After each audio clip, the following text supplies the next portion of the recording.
Nah, ini kita udah nyampe di Welcome to the most beautiful bookshop in the world. Katanya. Oh, lucu-lucu banget ya. Kita lihat ada apa. Kita bakal masuk. Kayak banyak orang juga di dalam. Nah, nama tempat ini adalah Libreria Aqua Alta. Dan toko buku ini menyebut dirinya perpustakaan paling indah di dunia. Nah, toko buku ini benar-benar diisi penuh sama buku-buku yang kebanyakan ditulis dalam bahasa Italia. Terus selain buku nih ya, mereka juga jual berbagai merch khas Venice, mulai dari poster, terus habis itu kartu pos, tote bag, dan lain sebagainya. Karena Venice sering dilanda banjir, maka dari itu mereka berinisiatif akhirnya untuk naruh beberapa koleksi bukunya di atas gondola, sampai bahkan ada yang ditaruh di dalam bathtub, biar buku-bukunya nggak basah lagi kalau misalnya nanti ada banjir. Nah, tempat ini juga terkenal banget karena dia ada salah satu spot, yaitu tangga yang dari buku dibuatnya, dan pemandangannya itu super cantik kalau misalnya kita naik ke sana. Nanti akan kalian lihat juga di vlog ini. Ini kayaknya udah nggak terselamatkan ya. Gila, ini ilmu coy. Buku semua nih udah nggak terselamatkan kayaknya, terus taruh di luar. Parah banget Cing. Ngeri, merinding aku. Ilmu semua soalnya ini. Buku jadul nih kayaknya. Ini sih sampai ke dalam-dalam, tenggelam tuh. Oh iya tuh, mana kebanjiran.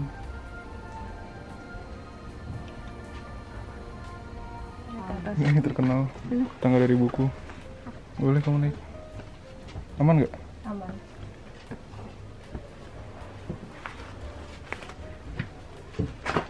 Ada apa Cung situ? Kanal.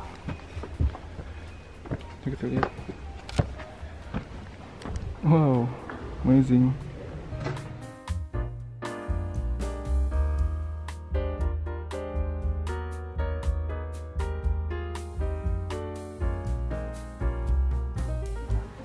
Memang ya, kalau liburan tuh harus hati-hati.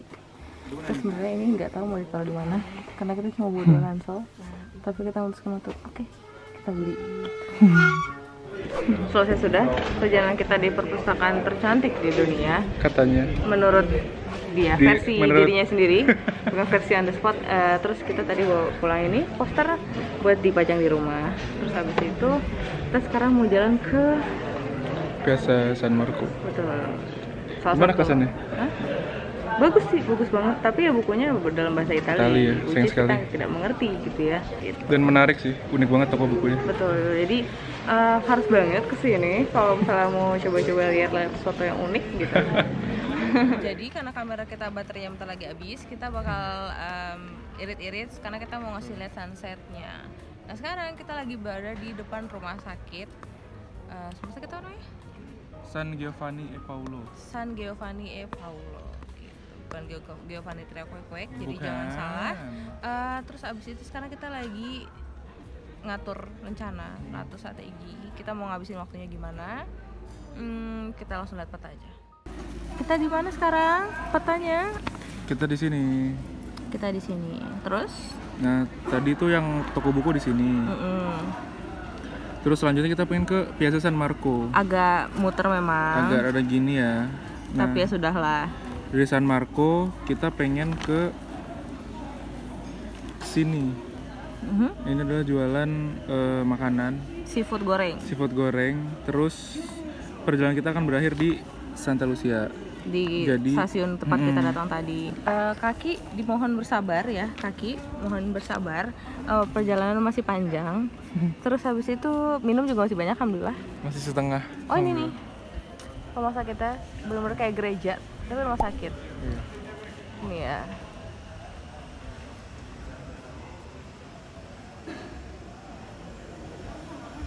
Bagus sih. Terus di sini banyak kayak restoran-restoran.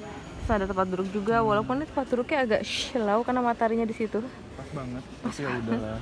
Nama rumah sakitnya adalah Ospedale Civile SS Giovanni e Paolo di Venezia. Nggak tahu tadi ngomongnya bener apa enggak ya. Pokoknya rumah sakit ini adalah satu-satunya rumah sakit terbesar di Venice yang bangunannya sendiri sudah berdiri sejak tahun 1260. Nah, bangunan ini sebenarnya pernah menjadi tempat religius sebelum akhirnya menjadi rumah sakit militer pada tahun 1808 dan rumah sakit sipil sejak tahun 1819 sampai sekarang. Jadi ini ya muka kalau nggak pakai kacamata. Jadi ini pakai kacamata. Sumpah ini kalau gini, wow, too much energy. Jadi emang alhamdulillah sangat disyukuri, investasi kacamata sangatlah berguna. Jadi jangan sayang-sayang investasi untuk kenyamanan yang lebih baik. Nah, kita sampai kira di destinasi selanjutnya, yaitu adalah Piazza San Marco. Piazza San Marco sendiri adalah alun-alun terbesar di kota Venice. Terus di sini juga banyak banget tempat bersejarah yang gemar banget dikunjungi sama turis-turis dari seluruh dunia. Salah satunya adalah gereja San Mark Basilica. Terus di sini juga banyak banget kafe dan restoran. Ya biasa lah ya, tipikal alun-alun gitu yang bisa kamu kunjungi kalau misalnya kamu datang ke Venice. Nah, sedikit tips aja nih ketika jalan-jalan di Venice. Kalau misalnya mau dine in di restoran atau kafe di Venice itu harus hati-hati, karena untuk dine in biasanya akan dikenakan biaya tambahan gitu, namanya coperto. Dan beberapa restoran juga akan menambahkan biaya servis ke dalam bill kamu. Jadi misalnya harga yang ada di menu tuh belum termasuk sama extra charge untuk servis dan coperto tadi kalau kamu mau dine in.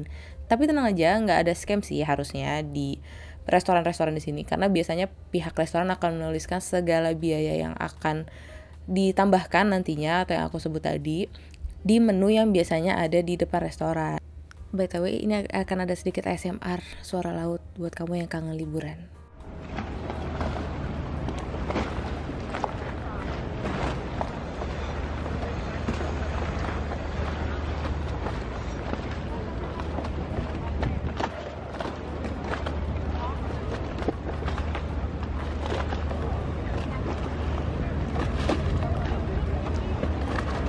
Wow, makan apa lagi kakak? Crazy.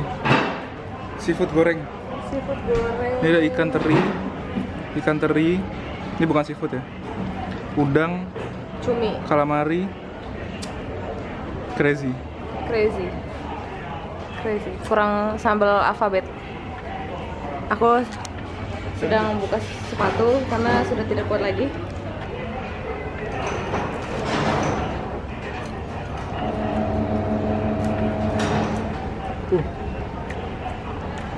Jarang banget kita dapat seafood cuma 6 euro. Crazy. Ini palanya jangan dimakan. Mantap ya. Sekarang tinggal duduk.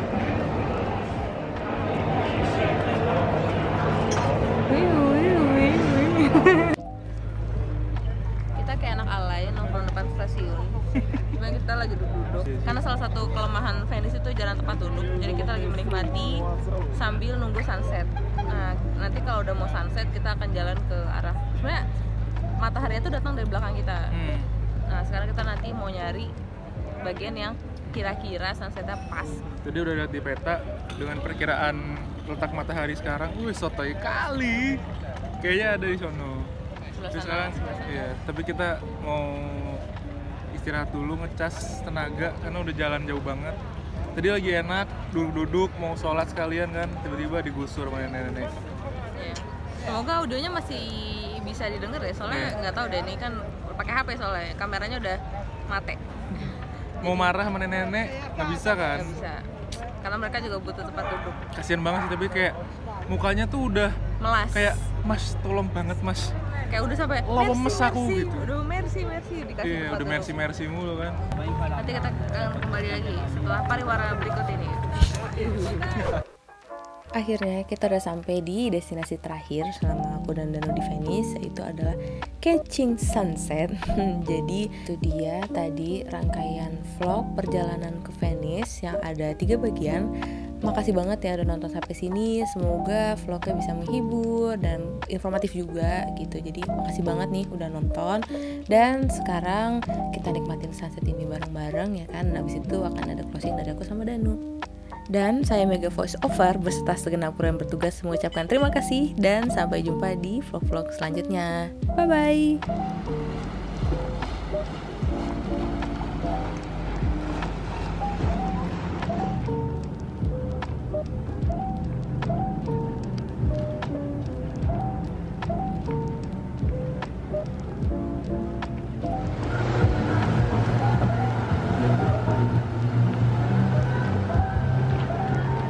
Nah itu dia perjalanan di Venice ini udah kelap-kelip, baterainya mau habis, kita habis sunsetan tadi. Terima kasih sudah mengikuti. Dan sampai jumpa di video selanjutnya. Bye bye.